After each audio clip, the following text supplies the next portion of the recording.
안녕하세요. 반포코더 개발자 TV의 반포코더입니다. 오늘은 개발자 여러분의 영원한 숙제, 어떤 맥북이 코딩에 제일 좋을까에 대해 이야기 나눠볼까 합니다. 안녕하세요, 반포코더님. 오늘 게스트 제인입니다. 저도 늘 맥북 때문에 고민이 많았는데 오늘 속 시원하게 해결해봐요. 좋아요, 제이님.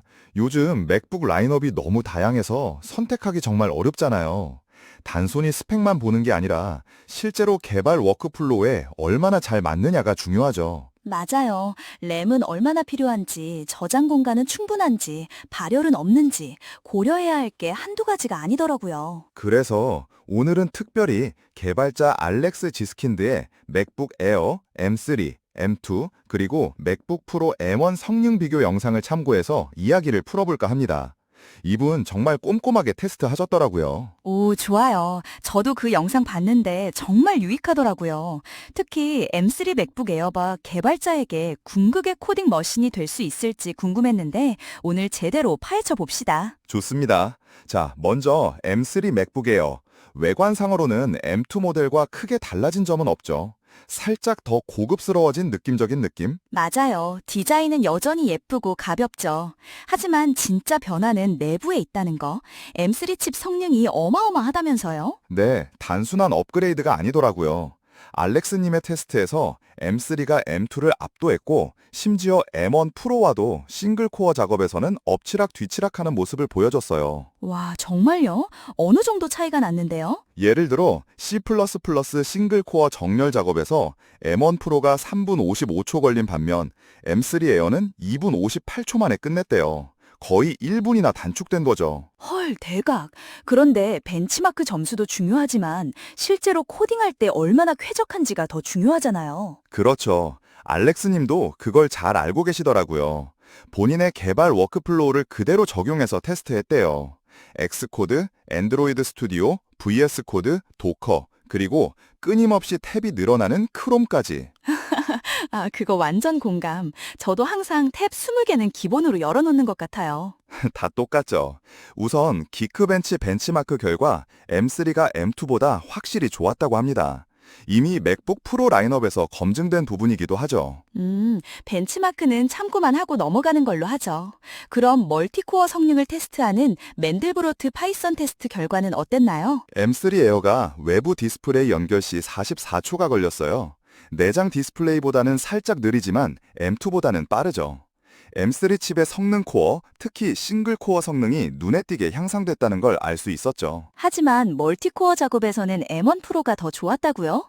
아무래도 코어 수가 더 많아서 그런가 봐요. 맞습니다.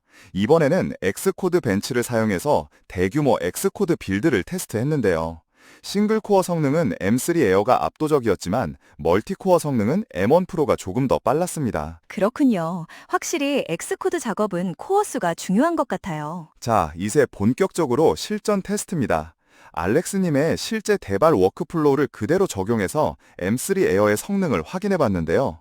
터미널 여러 개 띄워놓고 엑스코드로 iOS 개발하고 엔드로이드 스튜디오 돌리고 VS 코드로 코딩하고 포스트맨으로 API 테스트하고 도커 컨테이너까지. 헉, 저도 딱 그렇게 작업하는데 8기가 램으로 그게 다 돌아가요? 네, 놀랍게도 M3 에어는 이 모든 작업을 동시에 처리하면서도 눈에 띄는 속도 저하 없이 쾌적하게 작동했다고 합니다.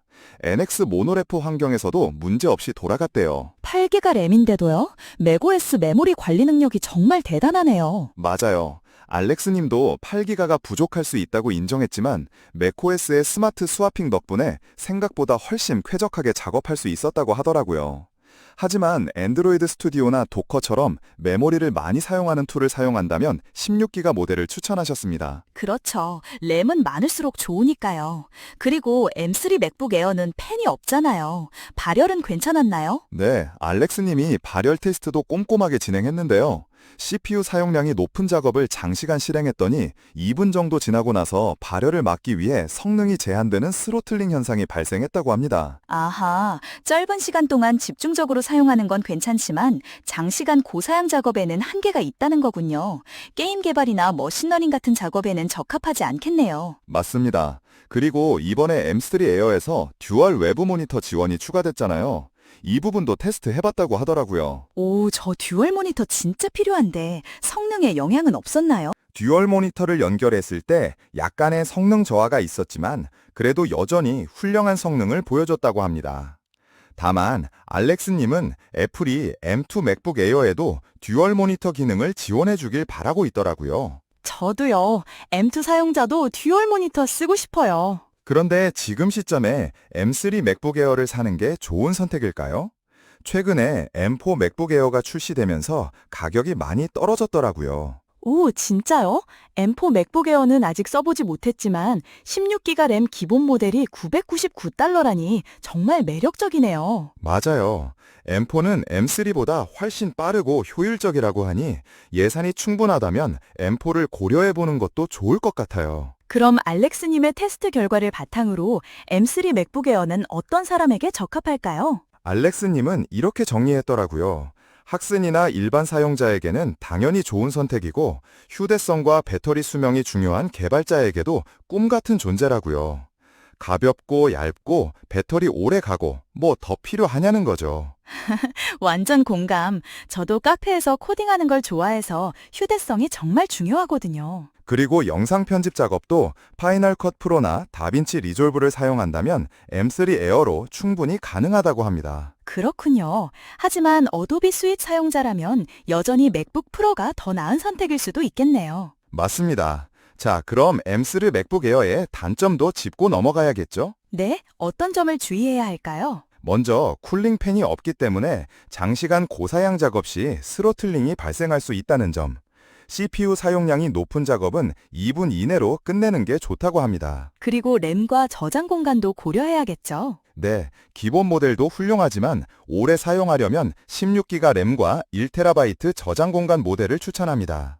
알렉스님은 24기가 모델은 과하다고 하셨어요. 그렇군요. 마지막으로 어떤 맥북을 사용하고 있다면 M3 맥북 에어로 업그레이드하는 게 좋을까요? 인텔 맥북 에어를 사용하고 있다면 무조건 업그레이드 해야 합니다.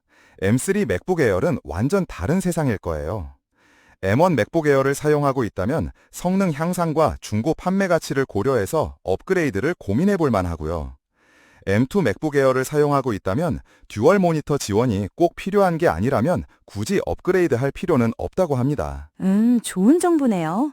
저는 M1 프로 맥북을 사용하고 있는데 가끔 휴대성이 아쉬울 때가 있거든요. 저도 M1 프로를 사용하고 있는데 가끔 가볍고 휴대성 좋은 맥북 에어가 탐날 때가 있어요. 오늘 알렉스 지스킨드의 M3 맥북 에어 리뷰를 꼼꼼하게 분석해 주셔서 정말 감사해요, 반포코더님.